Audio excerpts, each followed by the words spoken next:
সুপ্রিয় দর্শক, আসসালামু আলাইকুম। সবাইকে স্বাগত জানাচ্ছি আজকে গুরুত্বপূর্ণ সংবাদে। প্রথমে জানিয়ে দিচ্ছি সংবাদ শিরোনাম, পরে বিস্তারিত। জানিয়ে দেব এই মুহূর্তে হাতে পাওয়া সর্বশেষ গুরুত্বপূর্ণ আপডেট আন্তর্জাতিক সংবাদ। শুরুতেই জানাবো সৌদি আরবে ইয়েমেনের সশস্ত্র গোষ্ঠীর হামলায় আহত 11 বেসামরিক, বড় হামলার আশঙ্কা। ইয়েমেনের হুথি বিদ্রোহীদের হামলায় সৌদি আরবের দক্ষিণাঞ্চলে 11 জন বেসামরিক নাগরিক আহত হয়েছেন। বৃহস্পতিবার এই হামলার পর সৌদি কর্তৃপক্ষ সতর্ক করে বলেছে, হুথি ও ইরানপন্থী ইরাকি মিলিশিয়ারা দেশটিতে সমন্বিত হামলা চালাতে পারে। খবর রয়টার্সের। এবারে জানাবো ইরানি সরকারের পতন ঘটাতে ব্যর্থতায় মোসাদের 2 কর্মকর্তা বরখাস্ত। ইরান সরকারের পরিবর্তনের পরিকল্পনা ব্যর্থ হবার পর ইসরায়েলের গোয়েন্দা সংস্থা মোসাদের 2 জ্যেষ্ঠ কর্মকর্তাকে বরখাস্ত করা হয়েছে। ইসরায়েলের টেলিভিশন চ্যানেল 12-এর বরাতে জানানো হয়েছে, যুক্তরাষ্ট্রের সমন্বয় প্রণীত ওই পরিকল্পনার লক্ষ্য ছিল ইরানের বর্তমান সরকারের বিরুদ্ধে অভ্যন্তরীণ তৎপরতা জোরদার করা এবং সরকার বিরোধী গোষ্ঠীগুলোকে সমর্থন দেওয়া। এদিকে হরমুজে দ্বিতীয় করিডোর মানবে না ইরান। ইরানের সর্বোচ্চ নেতা আয়াতুল্লাহ আলী খামেনির জ্যেষ্ঠ সামরিক উপদেষ্টা মেজর জেনারেল মোহসিন রেজাই বলেছেন, কৌশলগতভাবে গুরুত্বপূর্ণ হরমুজ প্রণালীতে কোনো বিকল্প পথ বা দ্বিতীয় করিডোর তৈরির সুযোগ ইরান কখনোই দেবে না। জানাবো নীতি সংস্কার করুন যাতে নিরাপত্তার জন্য ভিক্ষা চাইতে না হয়, সৌদিকে ইরানের এমপির বার্তা। ইরানের পার্লামেন্ট সদস্য এবং দেশটির জাতীয় নিরাপত্তা ও পররাষ্ট্রনীতি কমিশনের সদস্য ইব্রাহিম রেজাই সৌদি আরবকে তাদের পররাষ্ট্র এবং নিরাপত্তা নীতি পুনর্বিবেচনার আহ্বান জানিয়েছেন। তার দাবি, পাকিস্তান এবং তুরস্কের সঙ্গে কাগজে চুক্তি করে সৌদি আরব প্রকৃত নিরাপত্তা নিশ্চিত করতে পারবে না। এবারে থাকছে যুক্তরাষ্ট্রের যে সিদ্ধান্তের পর 1,500 সেনা মোতায়েন করল মেক্সিকো। মেক্সিকোর পশ্চিমাঞ্চলীয় মিচোয়াকান রাজ্যের অ্যাভোকাডো উৎপাদন এলাকায় 1,500 সেনা মোতায়েন করেছে দেশটির সরকার। যুক্তরাষ্ট্র ওই অঞ্চলে নিজেদের সরকারি কার্যক্রম স্থগিত এবং অ্যাভোকাডো রপ্তানির আগে প্রয়োজনীয় পরিদর্শন বন্ধ করবার একদিন পর বৃহস্পতিবার এ পদক্ষেপ নেওয়া হয়েছে। এবং সর্বশেষ জানাবো, ট্রাম্পকে নাটক বাদ দিতে বললেন ইরানের স্পিকার। ইরানের জাতীয় সংসদের স্পিকার মোহাম্মদ বাঘের গালিবাফ মার্কিন কর্মকর্তাদের সাম্প্রতিক দাবির প্রতিক্রিয়ায় তাদের ব্যর্থ এবং পুরনো কূটনীতির সমালোচনা করেছেন। তিনি বলেছেন, এসব বক্তব্য নতুন কিছু নয়, বরং এটি বারংবার প্রদর্শনমূলক নাটক। এতক্ষণ শুনছিলেন শিরোনাম, এবার থাকছে বিস্তারিত সংবাদ। দর্শক, অনুরোধ থাকবে ভিডিওতে একটি লাইক দিন, কমেন্টস করে জানিয়ে দিন এই ভিডিওটি আপনি কোন জেলা থেকে দেখছেন এবং শুনছেন। সৌদি আরবে ইয়েমেনের সশস্ত্র গোষ্ঠীর হামলায় আহত 11 বেসামরিক, বড় হামলার শঙ্কা। ইয়েমেনের হুথি বিদ্রোহীদের হামলায় সৌদি আরবের দক্ষিণাঞ্চলে 11 জন বেসামরিক নাগরিক আহত হয়েছেন। বৃহস্পতিবারে হামলার পর সৌদি কর্তৃপক্ষ সতর্ক করে বলেছে, হুথি এবং ইরানপন্থী ইরাকি মিলিশিয়ারা দেশটিতে সমন্বিত হামলা চালাতে পারে। খবর রয়টার্সের। শুক্রবার সৌদি নেতৃত্বাধীন জোটের মুখপাত্র মেজর জেনারেল তুর্কি আল মালিকি জানান, দক্ষিণাঞ্চলীয় নাজরান প্রদেশের হামলায় 7 সৌদি নাগরিক, 1 ইয়েমেনি, 2 মিশরীয়, 1 পাকিস্তানি নাগরিক আহত হয়েছেন। আহতদের মধ্যে 4 বছরের এক শিশু রয়েছে, যার শরীরের 20% পুড়ে গেছে। মালিকি অভিযোগ করেন, ইরান সমর্থিত হুতিরা বেসামরিক এলাকায় নির্বিচারে হামলা চালিয়ে আন্তর্জাতিক মানবিক আইন লঙ্ঘন করেছে। বেসামরিক নাগরিকদের সুরক্ষায় প্রয়োজনীয় সব ব্যবস্থা নেওয়া হবে বলে জানিয়েছেন তিনি।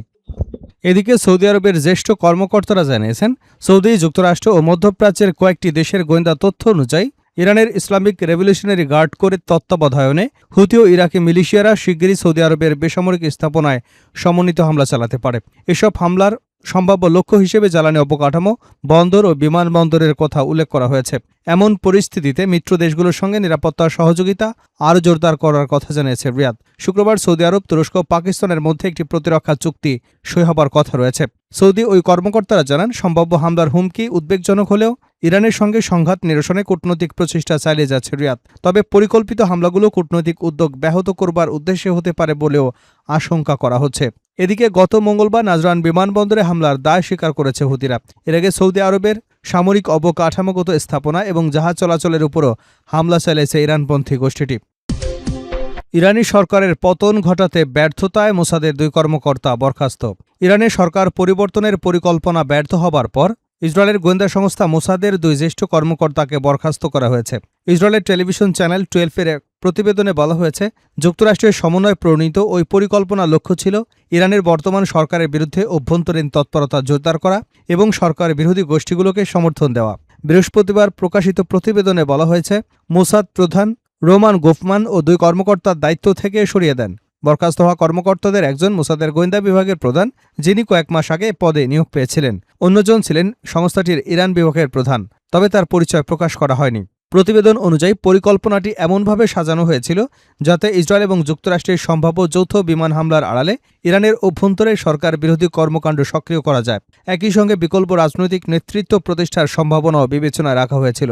চ্যানেল 12-এর দাবি পরিকল্পনাটি বাস্তবায়নে ব্যর্থ হয়েছে, নয়তো কার্যকর হবার আগেই স্থগিত হয়ে যায়। এছাড়া মোসাদের প্রধান রোমান গোফম্যানের সঙ্গে বরখাস্ত হওয়া দুই কর্মকর্তার সম্পর্ক শুরু থেকেই ভালো ছিল না। ইরান সংক্রান্ত কৌশল অগ্রাধিকার নিয়েও তাদের মধ্যে মতপার্থক্য ছিল, যা এই সিদ্ধান্তের পেছনে ভূমিকা রাখতে পারে। প্রতিবেদনে আরও বলা হয়, আন্তর্জাতিক বিভিন্ন সূত্রের তথ্য অনুযায়ী পরিকল্পনায় ইরানের বর্তমান নেতৃত্বকে সরিয়ে বিকল্প নেতৃত্ব প্রতিষ্ঠা এবং সম্ভাব্য সরকার পরিবর্তনের পরবর্তী ধাপ নিয়ে মার্কিন কর্মকর্তাদের সঙ্গে সমন্বয়ের বিষয়ে অন্তর্ভুক্ত ছিল। এছাড়া মোসাদ এবং যুক্তরাষ্ট্রের কেন্দ্রীয় গোয়েন্দা সংস্থার যৌথ উদ্যোগে কুর্দি যোদ্ধাদের সহায়তায় ইরানের প্রভাব বিস্তারের একটি পরিকল্পনাও বিবেচনায় নেওয়া হয়েছিল, তবে সেটি প্রাথমিক পর্যায়ে থেমে যায় এবং পরে বাতিল করা হয়। সংশ্লিষ্টদের জবাবদিহির আওতায় আনা হয়েছে বলেও প্রতিবেদনে উল্লেখ করা হয়েছে। হরমুজে দ্বিতীয় করিডোর মানবে না ইরান। ইরানের সর্বোচ্চ নেতা আয়াতুল্লাহ আলী খামেনির জ্যেষ্ঠ সামরিক উপদেষ্টা মেজর জেনারেল মোহসেন রেজাই বলেছেন, কৌশলগতভাবে গুরুত্বপূর্ণ হরমুজ প্রণালীতে কোনো বিকল্প পথ বা দ্বিতীয় করিডোর তৈরির সুযোগ ইরান কখনো দেবে না। রাতে প্রকাশিত এক বিবৃতিতে তিনি বলেন, হরমুজ প্রণালীতে বিকল্প করিডোর তৈরির যে কোনো উদ্যোগ ইরানের জাতীয় নিরাপত্তা ও সার্বভৌম স্বার্থের পরিপন্থী।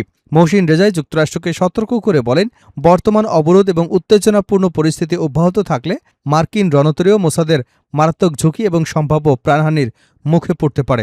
তিনি ওয়াশিংটনকে তাদের অবস্থান পরিবর্তনের আহ্বান জানিয়ে বলেন, বিদ্যমান সংঘাতময় পরিস্থিতির ধারাবাহিকতা ইরান কোনোভাবেই মেনে নেবে না। সম্প্রতি ইরানের সুপ্রিম ন্যাশনাল সিকিউরিটি কাউন্সিলের সচিব হিসেবে নিয়োগ পাওয়া রেজাই জোর দিয়ে বলেন, হরমুজ প্রণালীতে আমরা কখনোই দ্বিতীয় কোনো করিডোর খোলার অনুমতি দেব না। হরমুজ প্রণালী বিশ্বের অন্যতম গুরুত্বপূর্ণ জ্বালানি পরিবহন পথ। বৈশ্বিক তেল এবং গ্যাসের উল্লেখযোগ্য অংশ এই নৌপথ দিয়ে পরিবহন করা হয়। ফলে এই প্রণালীকে ঘিরে যে কোনো ধরনের উত্তেজনা সামুদ্রিক নিরাপত্তা এবং আন্তর্জাতিক জ্বালানি বাজারে বড় ধরনের প্রভাব ফেলতে পারে। নীতি সংস্কার করুন যাতে নিরাপত্তার জন্য ভিক্ষা চাইতে না হয়। সৌদিকে ইরানের এমপি। ইরানের পার্লামেন্ট সদস্য এবং দেশটির জাতীয় নিরাপত্তা ও পররাষ্ট্রনীতি কমিশনের সদস্য ইব্রাহিম রেজাই সৌদি আরবকে তাদের পররাষ্ট্র এবং নিরাপত্তা নীতি পুনর্বিবেচনা করবার আহ্বান জানিয়েছেন। তার দাবি, পাকিস্তান এবং তুরস্কের সঙ্গে কাগজে চুক্তি করে সৌদি আরব প্রকৃত নিরাপত্তা নিশ্চিত করতে পারবে না। সামাজিক যোগাযোগ মাধ্যম এক্সে দেওয়া পোস্টে রেজাই বলেন, সৌদিদের জানা উচিত তুরস্ক এবং পাকিস্তানের সঙ্গে একটি কাগজের চুক্তি তাদের নিরাপত্তা নিশ্চিত করবে না, যেমনটি বছরের পর বছর একতরফাভাবে যুক্তরাষ্ট্রের উপর নির্ভর করেও তারা নিরাপত্তা পায়নি। তিনি আরও বলেন, আপনাদের নীতিগুলো সংস্কার করুন যাতে অন্যের কাছে নিরাপত্তার জন্য ভিক্ষা চাইতে না হয়।